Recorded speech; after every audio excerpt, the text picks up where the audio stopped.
Assalamualaikum warahmatullahi wabarakatuh. Carita ieu nyaritakeun barudak anu carengos. Di ieu lembur aya barudak anu laleuhar. Lain ku banda, lain ku duit anu ngamebiar. Bagjana karasa riweuh pinuh ku seuri sumebar. Isukna karasa sakola neangan ilmu, pek meh tatakrama diarajar. Sorena balik ka imah aya oge anu malabar. Satos kitu teh dicarekan ku indung sareng bapa da sieun kasasar. Ngarotot kolot jadi jalangar.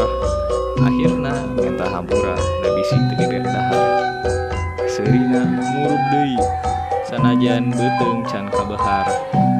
Kaulinan basajan ngajadikeun hate ngarasa mekar. Kita carita barudak lembur basajan tur sabar. Diurna leutik tapi bagiana